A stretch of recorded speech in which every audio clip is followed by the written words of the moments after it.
photo is a snapshot from the documentary Nanak of the North, released in 1922 under the direction of filmmaker Robert J. Flaherty. It covers the lives of the Inuit ethnic group living in Canada. You see, Nanak of the North isn't just any other documentary. Nanak of the North is special. Flaherty departed on a several-year-long journey to accurately document the Inuit lifestyle. This is something that has never been done before. In fact, Nanak of the North is considered the world's first ever documentary film, pioneering a time when drama and documentary was never truly distinguished. Now this photo is a snapshot of an igloo within the film, a part of the world's first documentary.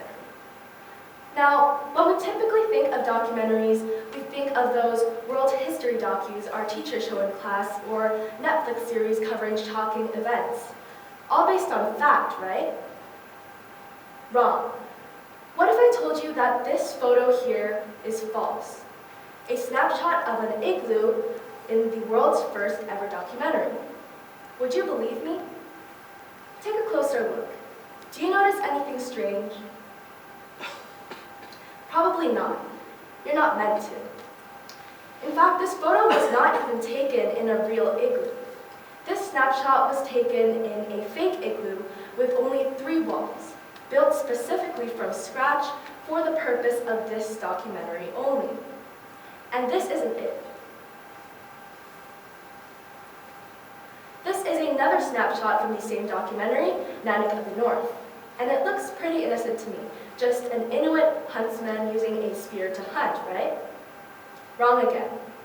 Inuits don't use spears to hunt. They use guns. And in fact, they're a quite advanced ethnic group. So Flaherty had deliberately switched out their modern hunting tools for spears for the purpose of drama in the documentary. Now, does all this mean that Flaherty is a bad director and that Nanak of the North is a bad film? I don't think so. In fact, I think that Nanak of the North is a great film. It was truly experimental and left an indelible mark on the history of filmmaking. So why am I bringing all this up? Well, lately I've been noticing among my friends, peers, and adults that not many people recognize how much behind-the-scenes manipulation occurs in documentaries. And that's why I'm here today. I'm here today to tell you all to always question the veracity of documentaries. Now, how exactly does manipulation occur in such documentaries? As I've spoken about it just now, it could be outright staging, as we've seen in Nanak of the North, but lately, manipulation is far more subtle. Take a look at this photo. It's a snapshot from the umbrella movement in Hong Kong.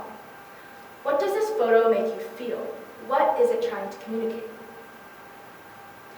Well, for me, as it's an aerial image of a protest, I feel like it communicates feelings of unity, justice, banding together for a common cause. But when we zoom out, we get the full picture. Suddenly there's police in the background and the tone of the image changes. If the image before communicated themes of unity and justice, this photo now communicates themes of conflict. This is how such manipulation in documentaries occurs during the shooting process.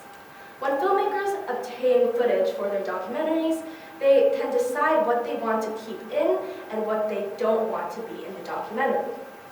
This can lead to some things being omitted and other things being included. So for example, let's say I was a cinematographer for a documentary about the power of protests. Then I'd likely opt for the first image because it shows themes of unity and it aligns with what I'm trying to deliver, the message I'm trying to deliver in my documentary. But if I was a cinematographer for a film about violent police intervention, I would likely opt for this image, the full picture, including both the protesters and the officers.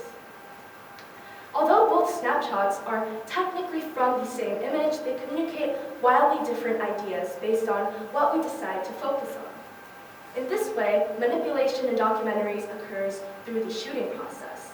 But that's not the end of it. Another major part in which manipulation can occur in documentaries is editing. Now, let's say there's this guy named John. John loves birds. He's an avid bird watcher, and he goes out every weekend to watch birds, and he would actually call himself a bird watching expert.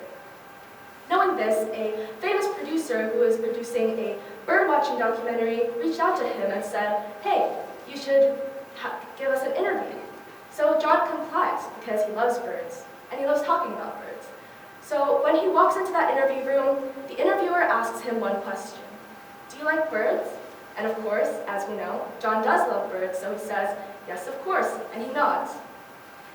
3 months later, John hears that the documentary has been released, and he goes to watch the documentary. But to his surprise, he discovers something shocking.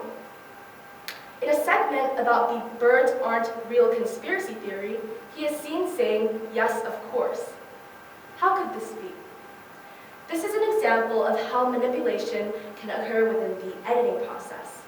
Editors can pick and choose certain responses or reactions and place them out of context. And this may subvert what the interviewee was originally truly trying to say. Of course, the example of John is very extreme and likely would not happen in real life due to backlash. But in real life, editors repeat such processes in much more subtle ways, such as extracting nods or statements of agreement to support general statements made throughout the documentary. And like John's example, such manipulation can misrepresent what the interviewees and experts are truly trying to say, and more often than not, may create a hero-villain dynamic within the documentary itself. Many people believe documentaries are objective treatments of truth, but I disagree. I do not believe that to be true. I believe that documentaries should be treated as arguments, as creative treatments of actuality. Because filmmakers have so much power in molding the truth throughout the filmmaking process, I believe it is imperative that we always be aware and knowing about what manipulation may occur behind the scenes. Remember Natick of the North that I mentioned in the beginning? The documentary film that totally staged everything and tricked its audience?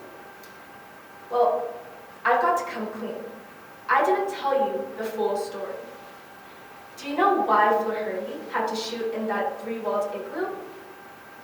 Well, at the time, the industry standard cameras would not fit in a normal igloo, and it would be too dark to show anything. And because Flaherty had a passion and dedication to sharing the story of the Inuit ethnic group, he decided it would not be a good idea to omit the igloos, which were a huge and significant part of their lifestyle. So in order to keep this information within the film, he had to resort to constructing this 3-walled igloo. If Flaherty had not constructed this 3-walled igloo, it is likely we would have no visual representation of the igloo and that aspect of the Inuit lifestyle within the film at all. So, considering what you know now, is Flaherty the liar or am I? Or are we both telling the truth? Moving forward, I would like you all to always question everything, even if we may be drowning in outward credibility and recognition. Thank you.